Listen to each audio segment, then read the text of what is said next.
सुप्रभात, मैं गीतांजलि लेके आई हूँ नॉन स्टॉप खबरें बाय एंड टाइम्स की ओर से।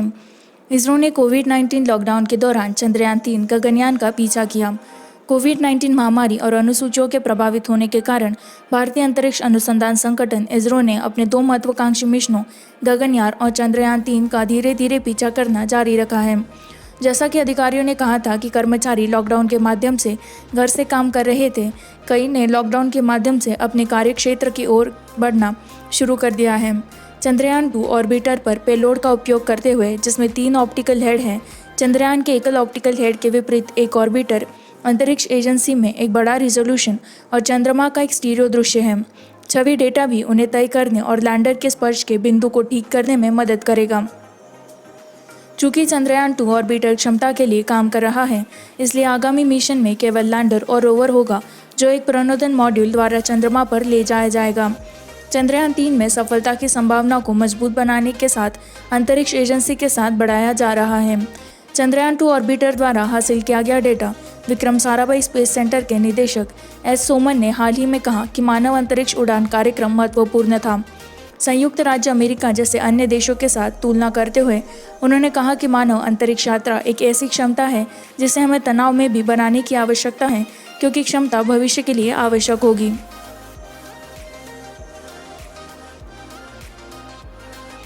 कोविड-19 के कारण दिल्ली के निजी अस्पताल में कार्यरत नर्स की मृत्यु हो जाती है। रविवार को एक अधिकारी ने कहा कि पश्चिम दिल्ली के एक निजी अस्पताल में काम करने वाली एक नर्स की मौत कोरोना वायरस के कारण हो गई। केरल की मूल निवासी नर्स दिल्ली के कीर्तिनगर के कालरा अस्पताल में काम कर रही थी। अधिकारी के अनुसार, जिसने गुमनामी का अनुरोध किया, नर्स पिछले कुछ दिनों से काम के लिए रिपोर्ट नहीं कर रही थी और अस्पताल अधिकारियों को रविवार को पता चला कि उसने कोविड-19 में दम तोड़ दिया। उसने कहा कि मरीजों की अस्पताल के बाहर क्लिनिक में जांच की जाती है और जिन लोगों को बुखार नहीं है उन्हें ही अंदर जाने दिया जाता है। सुविधा केरल के पंजीकृत नर्सों की एक पेशेवर संस्था यूनाइटेड नर्सेस एसोसिएशन (यूएनए) के नर्स के निधन पर शोक व्यक्त किया। रमेश नगर, दिल्ली में राजेश गार्डन के एक निजी अस्पताल कालरा में कार्यरत एक नर्सिंग अधिकारी कोविड-19 केरल के मूल निवासी के कारण निधन हो गया और सफदरजंग अस्पताल दिल्ली में भर्ती कराया गया।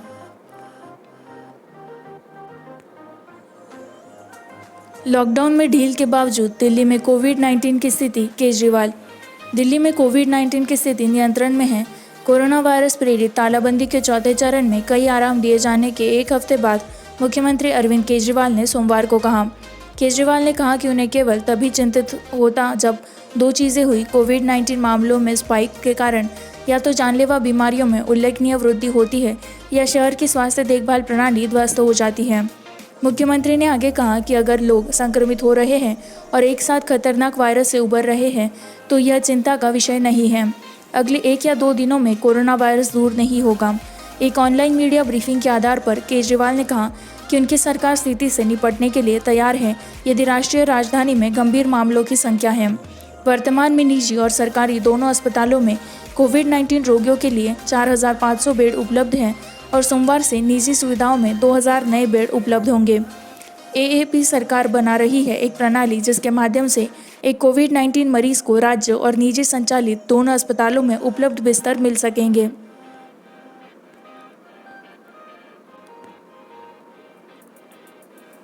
कोविड-19 के आंकड़ों पर गंदी राजनीति करने वाली भाजपा आम आदमी पार्टी ने रविवार को बीजेपी पर आरोप लगाया कि उपन्यास कोरोना वायरस महामारी के कारण दिल्ली में हुई मौतों की संख्या को लेकर दिल्ली में गंदी राजनीति करने के बाद उच्च न्यायालय ने इस संबंध में दलील देने से इनकार कर दिया।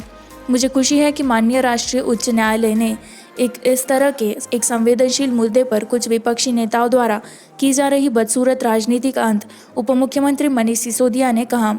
कोरोना से जुड़े सही आंकड़े लोगों को रोज उपलब्ध करा रहे हैं। आपके प्रवक्ता राघव चड्ढा ने भारतीय जनता पार्टी से माफ़ी भी मांगी। भाजपा ने ऐसे बड़े पैमाने पर स्वास्थ्य और मानवीय संकट के समय में भी गंदी राजनीति करने का फैसला किया, जिसमें मृत्यु के आंकड़ों के लिए दिल्ली सरकार पर निराधार आरोप लगाए गए थे। चड्ढा ने एक बयान में कहा। दिल्ली उच्च न्यायालय ने शुक्रवार को कोविड-19 मामलों के वास्तविक आंकड़े और बिना किसी देरी के मौत की गणना और मृत्यु लेखा समिति को भंग करने के लिए दिल्ली सरकार को निर्देश देने की मांग करने वाली याचिका पर विचार करने से इनकार कर दिया। भाजपा को माफ़ी मांगनी चाहिए। विधायक ने कहा कि दिल्ली और दिल्ली की सरकार ने लोगों की सेवा करने के लिए पूरी दुनिया के साथ मिलकर आधारहीन, प्रेरित और दुर्भावनापूर्ण अभियान चलाया।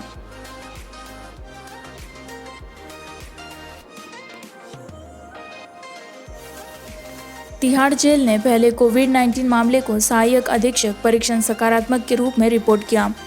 तिहाड़ जेल ने रविवार को संक्रमण के लिए 45 वर्षीय सहायक अधीक्षक के परीक्षण के बाद अपने पहले कोरोना वायरस मामले की रिपोर्ट की। जेल अधिकारियों ने कहा, केंद्रीय जेल नंबर 7 में तैनात सहायक अधीक्षक तिहाड़ जेल के स्टाफ आवासीय परिसर के निवासी हैं। उन्होंने कहा, अप्रत्यक्ष जनरल जेल संदीप गोयल ने कहा कि सहायक अधीक्षक ने शुक्रवार को छुट्टी ले ली थी क्योंकि वह घर जाना चाहते थे और अपने परिवार से मिलना चाहते थे, लेकिन उन्होंने कोई लक्षण नहीं दिखाया। जाने से पहले उन्होंने 22 मई को कोविड-19 के लिए खुद का परीक्षण किया। आम्रपाली अस्पताल और उसके परिणाम रविवार को सकारात्मक आए। उन्होंने कहा, जेल अधिकारियों के अनुसार अधिकारी द्वारा परीक्षण सकारात्मक होने के कारण जेल अधिकारियों द्वारा उनका संपर्क ट्रेस किया गया था और यह पता लगाया गया था कि एक जेल कर्मचारी, जिसके बारे में कहा जाता है कि वह जेल में बंद था, संक्रमित जेल कर्मचारियों के साथ संपर्क कोविड-19 के लिए परीक्षण किया गया है, लेकिन उनके परिणामों की प्रतीक्षा की जा रही है और उन्हें होम संगरोध के लिए भेजा गया था। राजस्थान के एसएचओ के आत्महत्या को लेकर भाजपा ने ओलंपियन और विधायक कृष्णा पूनिया पर निशाना साधा। राजस्थान में चूरू जिले में एसएचओ विष्णुदत्त बिश्नोई की दुखद आत्महत्या पर रहस्य और राजनीतिक तूफान, 2 सुसाइड नोट पाए जाने के बाद तेज हो गया है।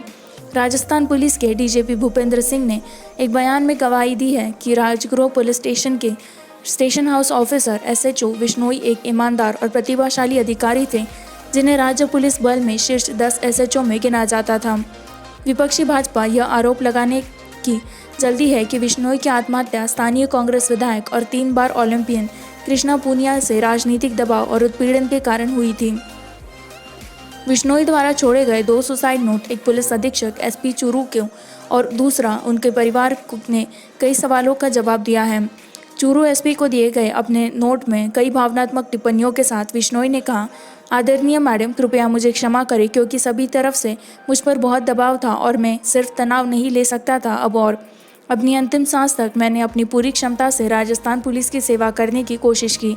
कृपया मेरी आत्महत्या के लिए किसी को पीड़ित न करें।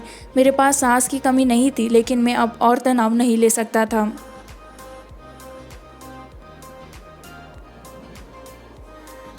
चक्रवात प्रभावित बंगाल में बिजली की आपूर्ति, पानी की आपूर्ति पर छीटपुट विरोध जारी है। पश्चिम बंगाल के कई चक्रवात अम्फान हिट भागों में सोमवार को लगातार 5वें दिन भी बिजली और पानी की आपूर्ति बहाल करने की मांग को लेकर छीटपुट विरोध प्रदर्शन जारी रहा, जबकि राज्य के अन्य प्रभावित इलाकों में सामान्य स्थिति में वापसी हुई है। कोलकाता में कई इलाकों में आंदोलनकारियों ने सड़कों पर जाम लगा दिया। उखड़े हुए पेड़ों की शाखाएं और अपनी मांग के लिए प्रेस करने के लिए वाहनों की आवाजाही को प्रतिबंधित करने के लिए बैरिकेड्स लगाए गए। दूसरी ओर सेना और एनडीआरएफ की टीमों ने राज्य आपदा राहत बल के कर्मियों द्वारा सहायता प्रदान की। शहर की धमनियों से उखाड़े गए पेड़ों को हटाने में महत्वपूर्ण प्रगति की। सड़क कोलकाता दक्षिण कोलकाता में गरफा क्षेत्र में निवासियों ने बिजली की आपूर्ति को बहाल करने की मांग को लेकर सड़कों पर मारा, जबकि शहर के दक्षिण पश्चिम हिस्सों में बहला में लोगों ने बढ़ते पारे के स्तर के बीच पानी की कीमतों में वृद्धि के खिलाफ प्रदर्शन किया। पिछले 5 दिनों से हमारे क्षेत्र में कोई बिजली नहीं है, हमारे मोबाइल फ़ोन स्विच ऑफ हो गए और हमें कोई खबर नहीं मिल पा रही है, गरफा के रहने वाले विकास पालित ने कहा। चक्रवात अम्फान ने 20 मई को पश्चिम बंगाल में तोड़फोड़ की, जिसमें 86 लोग मारे गए। सेना कोलकाता और शहर के पड़ोसी जिले में तैनात थी।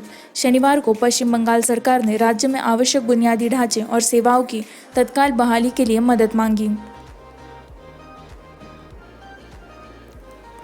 नीति आयोग के vice chairman 7 point development model का सुझाव देते हैं। नीति आयोग के वाइस चेयरमैन राजीव कुमार ने भारत के विकास के लिए 7 सूत्रीय मॉडल प्रस्तुत किया है। आरएसएस से जुड़े संगठन भारतीय शिक्षा मंडल द्वारा आयोजित फेसबुक लाइव संवाद के दौरान उन्होंने स्वतंत्रता आंदोलन की तर्ज पर विकास को एक सार्वजनिक आंदोलन बनाने की आवश्यकता पर जोर दिया। उन्होंने अंग्रेजी के बजाय स्वदेशी भाषा को संपर्क भाषा बनाने पर जोर दिया। रविवार को सत्र के दौरान कुमार ने कहा, आज अधिकांश लोग सरकारी एजेंसियों पर विकास की जिम्मेदारी डालते हैं। यह दृष्टिकोण गलत है। हम सभी को यह करना चाहिए, स्वार्थ से परे हटकर राष्ट्र के लिए कुछ करें। प्रत्येक नागरिक को विकास के लिए उचित भूमिका निभानी चाहिए। भारत के विकास के लिए नीति आयोग के वाइस चेयरमैन के 7 सूत्री विकास मॉडल में अंग्रेजी को स्वदेशी भाषा के साथ संपर्क भाषा, शासन के साथ प्रतिस्थापित करना शामिल है। जवाबदेही और पारदर्शिता, विकास का दृष्टिकोण, निजी क्षेत्र को महत्व देना, रोजगार के परिदृश्य पर ध्यान केंद्रित करना, खेती को लाभदायक बनाना और किसानों पर बोझ कम करना, गांवों के विकास के साथ शहरीकरण को जोड़ना और प्रकृति के साथ जीत के स्थान पर सामंजस्य बनाना। विकासात्मक असमानता को दूर करना होगा। हम ऑनलाइन शिक्षा के बारे में बात करते हैं, लेकिन तथ्य यह है कि भारत में केवल 35% स्कूलों में इंटरनेट कनेक्शन है और केवल 65% स्कूलों में बिजली है।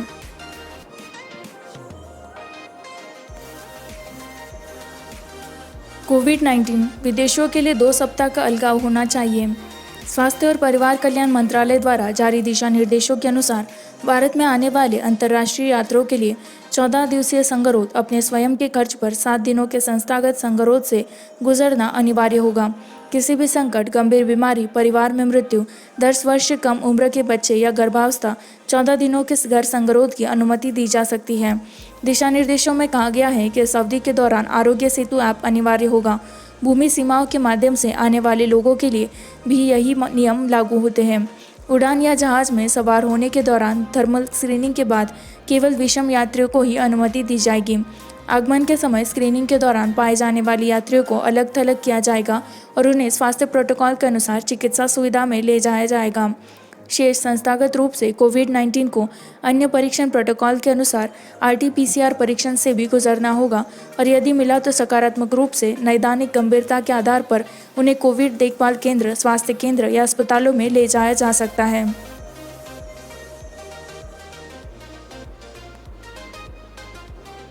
पिछले 24 घंटों में 6,977 नए कोविड-19 मामले दर्ज किए गए, क्योंकि भारत 10वां सबसे अधिक प्रभावित देश बन गया। भारत ने सोमवार को लगातार चौथे दिन कोविड-19 मामलों की सबसे बड़ी एकल दिवसीय स्पाइक दर्ज की। 6,977 नए संक्रमणों के साथ पिछले 24 घंटों में देश की टैली को 1,38,845 तक ले जाने की सूचना दी, जबकि मृत्यु टोल 4,021 तक पहुंच गई। केंद्रीय स्वास्थ्य मंत्रालय सोमवार सुबह 8 बजे तक पिछले 24 घंटों में कुल 154 मौतें हुई। सक्रिय कोविड-19 मामलों की संख्या 77,103 हो गई, जबकि 57,720 लोग ठीक हो गए और एक मरीज पलायन कर गया। स्वास्थ्य मंत्रालय के एक वरिष्ठ अधिकारी ने कहा कि अब तक 41.57% मरीज ठीक हो चुके हैं। कुल पुष्टि के मामलों में विदेशी भी शामिल हैं। रविवार सुबह से अब तक दर्ज की गई 154 मौतों में 58 महाराष्ट्र के, 30 दिल्ली के, 29 गुजरात के, मध्य प्रदेश के 9 थे। तमिलनाडु से 8, उत्तर प्रदेश से 6, तेलंगाना से 4, राजस्थान और पश्चिम बंगाल से 3, बिहार से 2 और पंजाब और उत्तराखंड से 1-1 हैं। कुल 4,021 लोगों की मौत के बाद महाराष्ट्र में 1,06,000 मौतों के साथ सबसे ऊपर है। गुजरात में 858 लोगों की मौत, 290 में मध्य प्रदेश, 272 पर पश्चिम बंगाल, 261 पर दिल्ली, 163 पर राजस्थान, 161 पर उत्तर प्रदेश, 111 पर तमिलनाडु और 56 पर आंध्र प्रदेश है।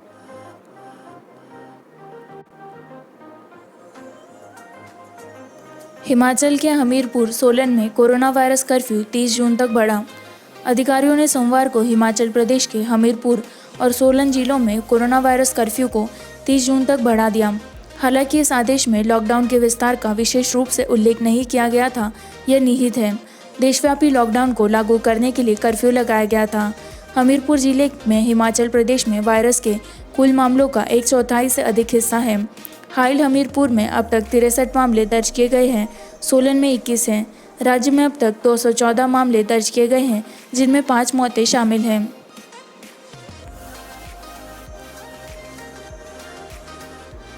HDFC Q4 प्रॉफिट 22% गिरता है, 21 रुपये प्रति शेयर लाभांश घोषित करता है। आवास विकास वित्त निगम HDFC ने सोमवार को जनवरी से मार्च तिमाही के लिए शुद्ध लाभ में 22% की गिरावट के साथ 2,233 करोड़ रुपए की गिरावट दर्ज की। होम लोन ऋणदाता ने पिछले वर्ष की इसी तिमाही में 2,862 करोड़ रुपए का लाभ दर्ज किया। कंपनी के बोर्ड ने Q4 FY19 में 398 करोड़ रुपए की तुलना में Q4 FY20 के लिए कोविड-19 के लिए प्रभाव सहित 1,274 करोड़ रुपए का प्रावधान करने की सूचना दी। कंपनी बोर्ड ने तिमाही के लिए FY20 नेट ब्याज आय के लिए 21 रुपये प्रति शेयर के लाभांश की घोषणा की। इस साल की तिमाही में 3,238 करोड़ रुपए की तुलना में 17% बढ़कर 3,780 करोड़ रुपए हो गया। इसके अलावा तिमाही के लिए शुद्ध ब्याज मार्जिन पिछले वर्ष की इसी तिमाही में 3.3% के मुकाबले 3.4% पर आया था। कंपनी ने एक बयान में कहा गया है कि वॉल्यूम लोन में स्वीकृत 36% और वित्त वर्ष 2015 में मूल्य के संदर्भ में 18% आर्थिक रूप से कमज़ोर वर्ग और कम आय वाले समूहों के लिए थे। संभावित प्रयासों को मार्च के उत्तरार्ध में बाधित किया गया था, जिसके परिणाम स्वरूप वृद्धि हुई थी व्यक्तिगत गैर निष्पादित ऋण। HDFC ने कहा कि 31 मार्च को सकल गैर निष्पादित ऋण 8,908 करोड़ रुपए या ऋण पोर्टफोलियो का 1.99% था। व्यक्तिगत पोर्टफोलियो के गैर निष्पादित ऋण 0.95% थे, जबकि गैर व्यक्तिगत पोर्टफोलियो 4.71 था।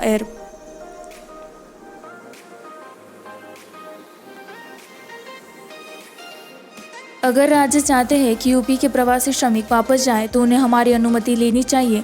यूपी के CM आदित्यनाथ। जो भी राज्य उत्तर प्रदेश के प्रवासी कामगारों को वापस चाहते हैं, उन्हें राज्य सरकार से अनुमति लेनी होगी और अपने सामाजिक, कानूनी, मौद्रिक अधिकारों को सुनिश्चित करने की आवश्यकता होगी। मुख्यमंत्री योगी आदित्यनाथ ने रविवार को कहा। प्रवासी लोगों ने कहा कि प्रवासी मजदूरों का उचित ध्यान रखा गया था। कोरोना वायरस ट्रिगर लॉकडाउन के मद्देनजर विभिन्न राज्यों द्वारा आदित्यनाथ ने कहा, यह कार्यकर्ता हमारे सबसे बड़े संसाधन हैं और उत्तर प्रदेश में उन्हें रोजगार देंगे, क्योंकि राज्य सरकार उनके रोजगार के लिए एक आयोग का गठन करने जा रही है। वे हमारे लोग हैं। अगर कुछ राज्य उन्हें वापस चाहते हैं, तो उन्हें राज्य सरकार से अनुमति लेनी होगी। आदित्यनाथ ने RSS से जुड़े प्रकाशनों, पांचजन्य और ऑर्गेनाइजर से बातचीत में कहा। उत्तर प्रदेश आदित्यनाथ पहुंचे। प्रवासी श्रमिकों से प्राप्त प्रति फीडबैक कहा है कि उनके अधिकारों की रक्षा करने पर अत्यधिक ध्यान और महत्व मिलना चाहिए। सभी प्रवासी श्रमिकों को पंजीकृत किया जा रहा है और उनके कौशल का मानचित्रण किया जा रहा है। प्रवासी श्रमिकों को आमंत्रित करने में रुचि रखने वाले किसी भी राज्य या संस्था को अपने सामाजिक, कानूनी, मौद्रिक अधिकारों के लिए आश्वस्त करने और प्रदान करने की आवश्यकता होगी, उन्होंने कहा।